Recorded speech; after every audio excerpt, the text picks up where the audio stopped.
cabeza, con esas cosas empiezan a vaciarnos la cesera.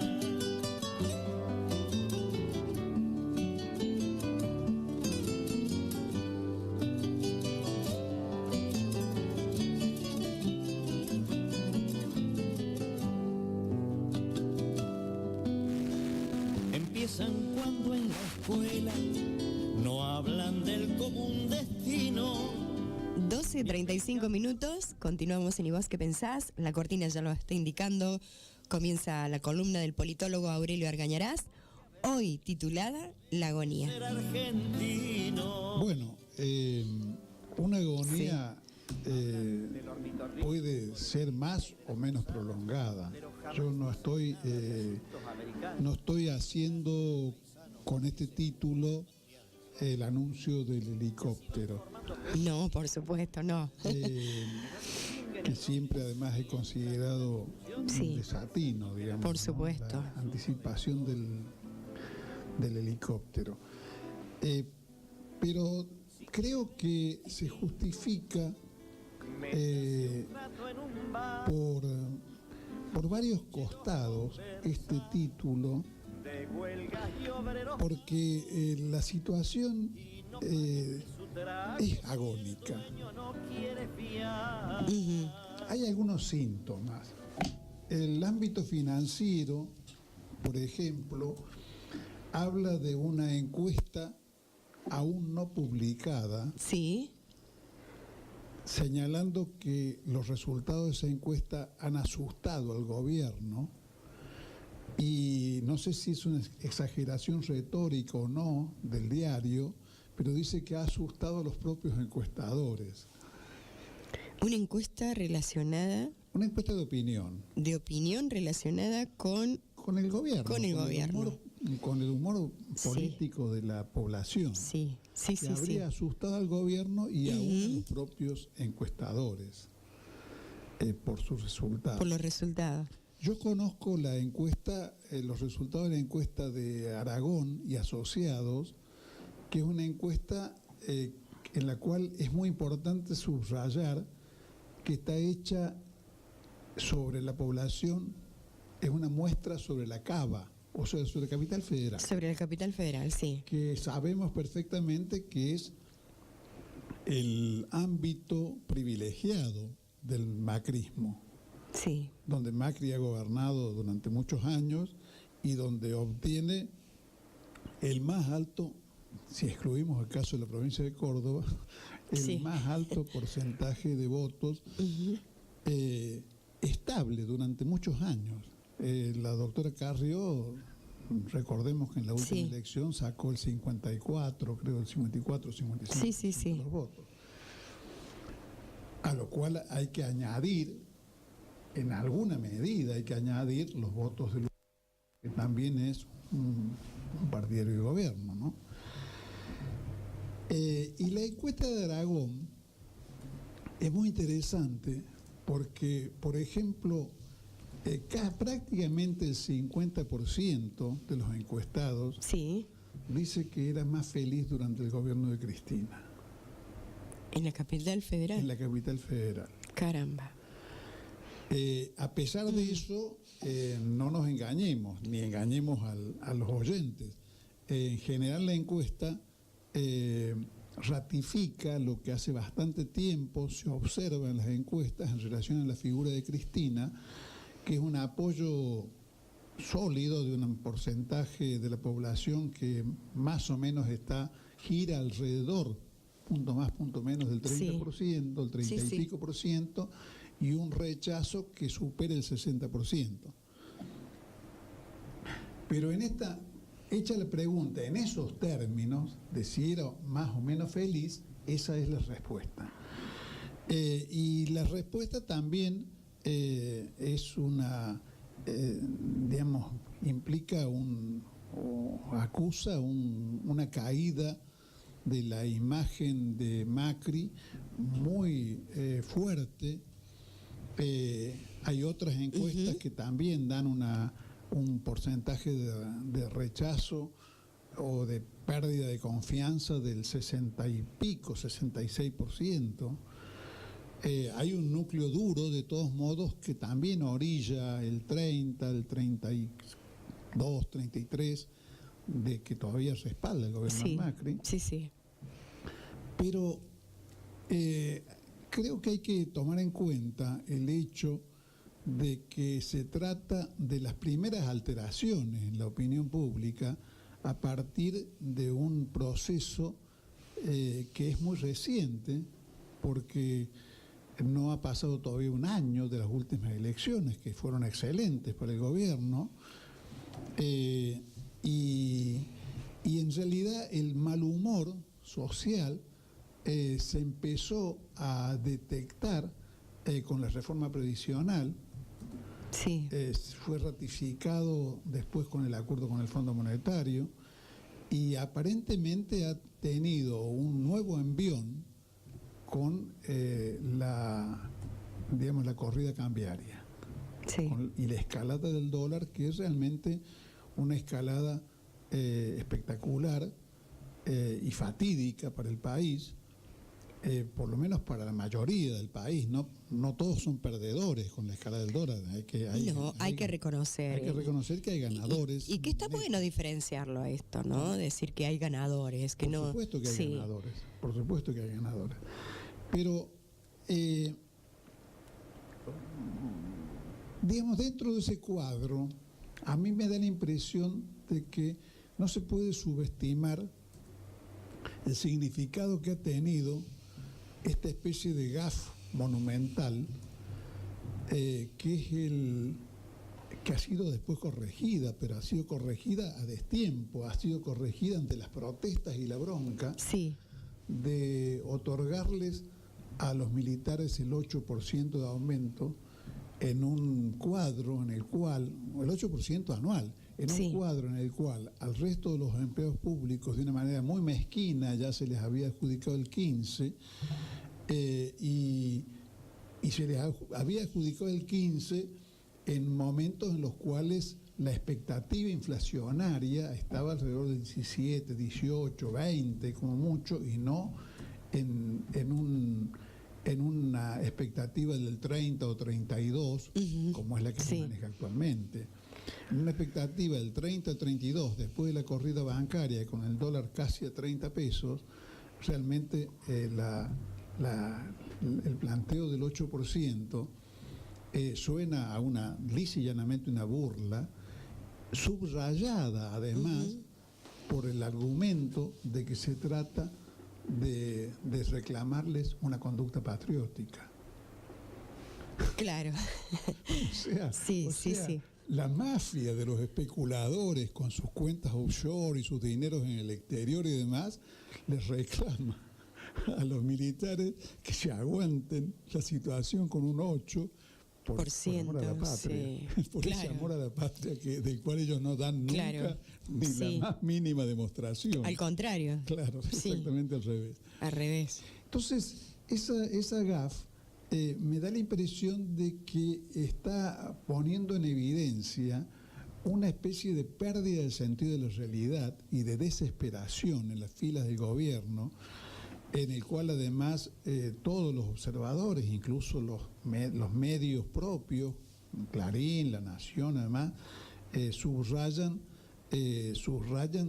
las disputas internas, la confusión, digamos, por otra parte puesta de manifiesto con el cambio de ministro, la salida de Sturzenegger, la salida de Aranguren, las idas y vueltas en relación a temas cruciales como es el tema del manejo de la política de combustibles, donde se pasó de la política de Aranguren a un supuesto pacto que duró muy poco con las petroleras, y actualmente se vuelve una política de libertad de precios. En la voz del interior de hoy, Juan Turrelo, un neoliberal que creo que es el jefe de la parte económica de La Voz, y que, digamos, es claramente un tipo imbuido de las posiciones de la Fundación Mediterránea, tiene una editorial que se llama La Encerrona de Macri, Así. que no es la agonía, pero se parece un poco. ¿Se parece? Se parece un poco la encerrona Claro, a la agonía. a la agonía. Porque la encerrona no puede, si realmente el título está justificado, la encerrona no puede sino terminar en alguna clase de Sí. agonía. Y la encerrona que señala Turelo está fundada en el hecho de que en la consideración del problema del déficit fiscal,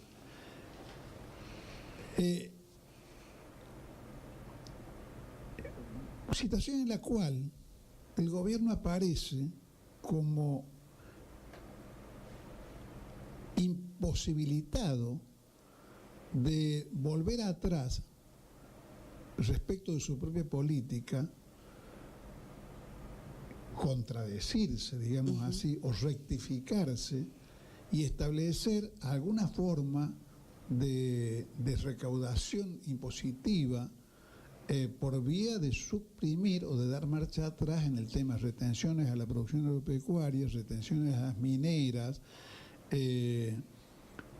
y otras ventajas que se han otorgado Claro. al sector empresario durante este tiempo. Con respecto a eso, Aurelio, podemos decir que cuando, en cierta manera, se corrió un rumor, podríamos decir, que podían volver a aplicarse o variar en algo el tema de las retenciones, bueno, salieron los voceros, en este caso, a decir que eso no se podía implementar y que si lo hacían, estaban dispuestos a todos, con estas palabras, dispuestos Sí, a todos. yo tengo la impresión de que la principal dificultad que tiene el gobierno, además de su, digamos, de su ideología y su fidelidad a los núcleos de poder económico concentrado, Sí, es que, a pesar de todo, parece persistir en la idea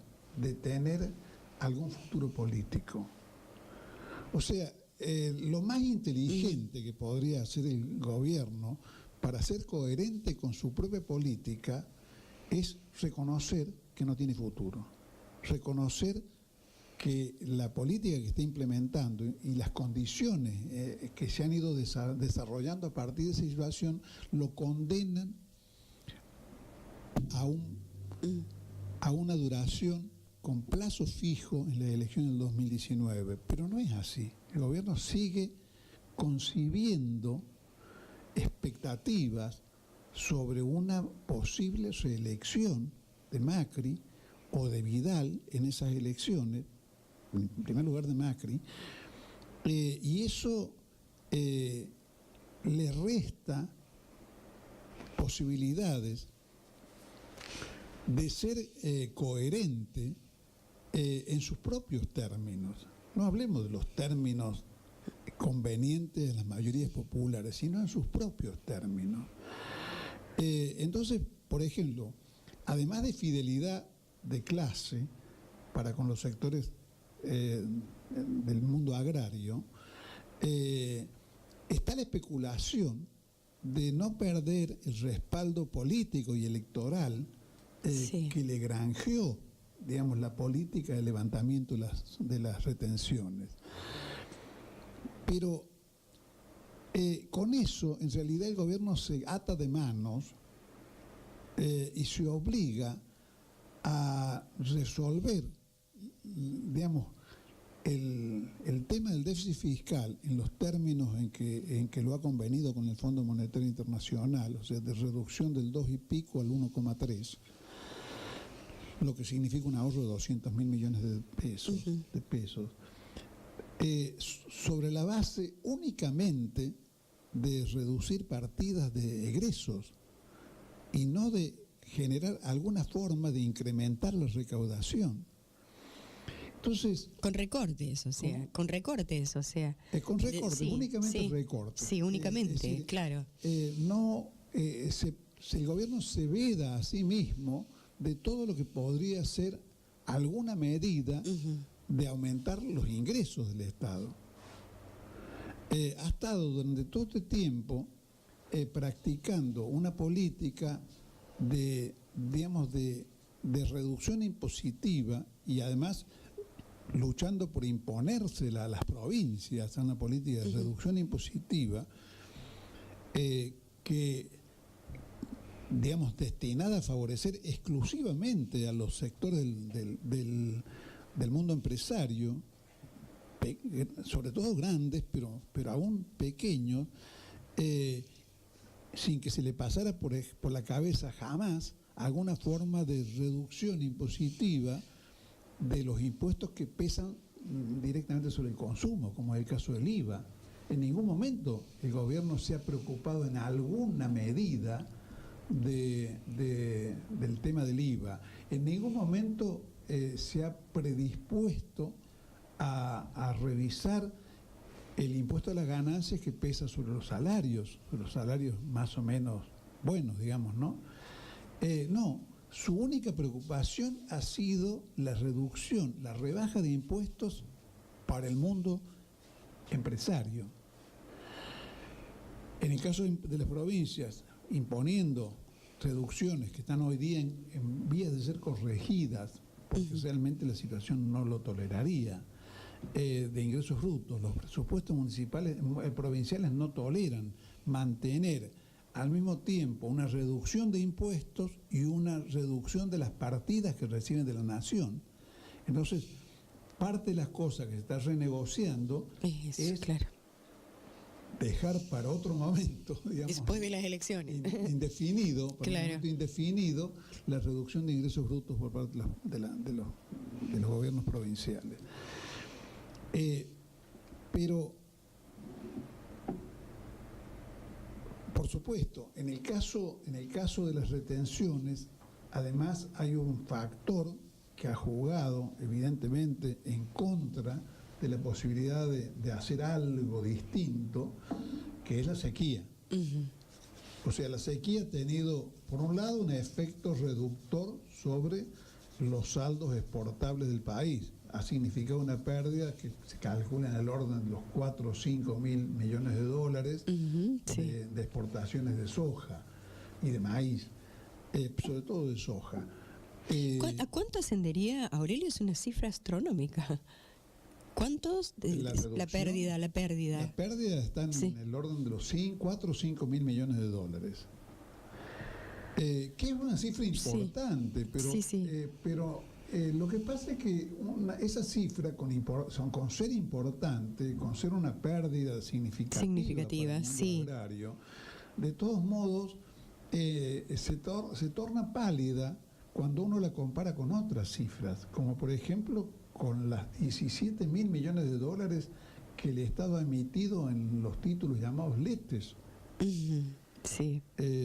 ¿No? Es decir, la velocidad y la cuantía con la cual se ha contraído deuda, se ha endeudado al país, es tan fabulosa que una cifra importante, como es la pérdida en las exportaciones agropecuarias de 5 mil millones de dólares, parece pequeña.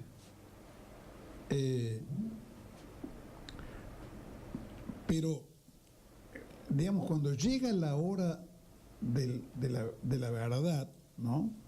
Porque emitieron en LEVAC 1 billón de pesos,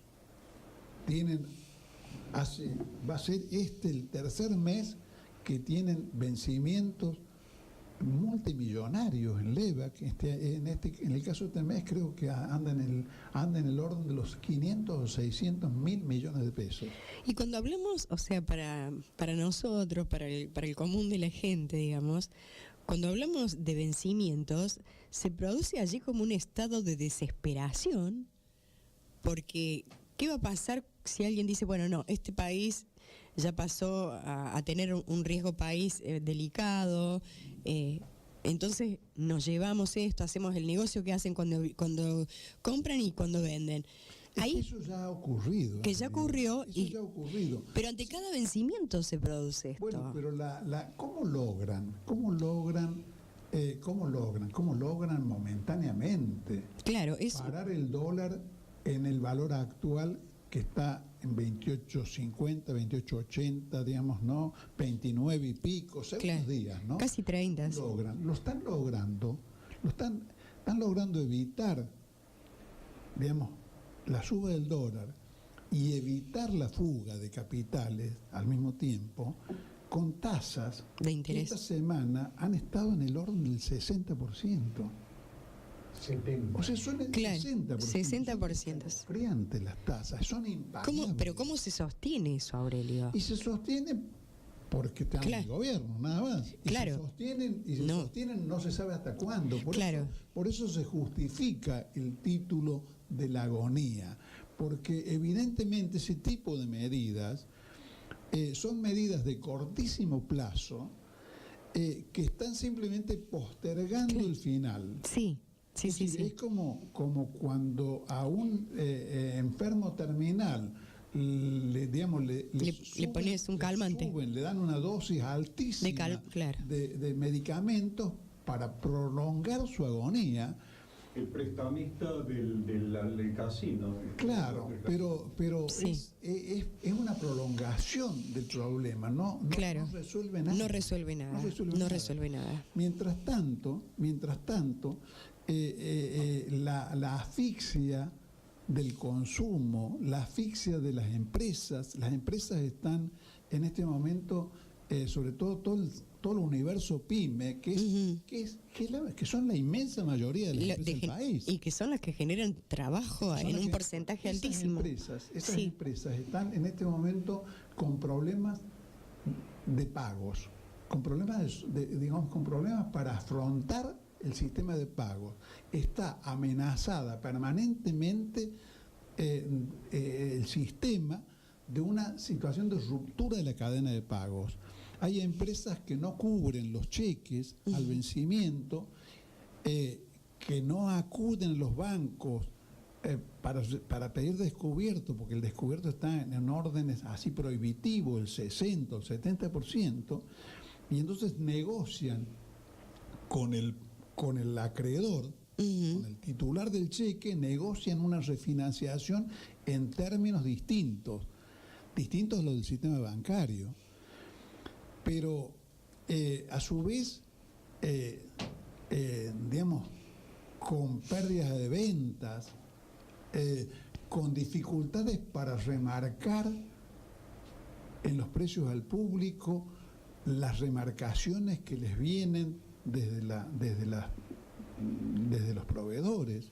Claro, se hace difícil porque en realidad, o sea, al haberse en cierta manera caído el salario, el sueldo, se hace muy difícil hacer frente ya a unos precios que han sufrido un incremento muy alto. Pero que todavía no han sufrido todo lo que tienen que subir.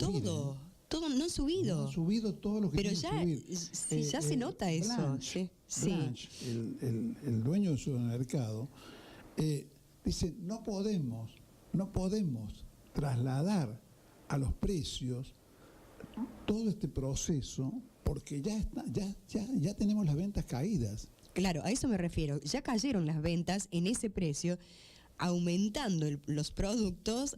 Bueno, ¿qué pasa? Se profundiza la caída. Se profundiza la caída. Entonces, toda esa situación es la que genera en el seno del gobierno esta mezcla de conflictos internos, de tirarse la pelota unos a los otros, estos desatinos como el de la doctora Carrió, de buscar una salida a la situación, aconsejándole a la clase media que dé propinas.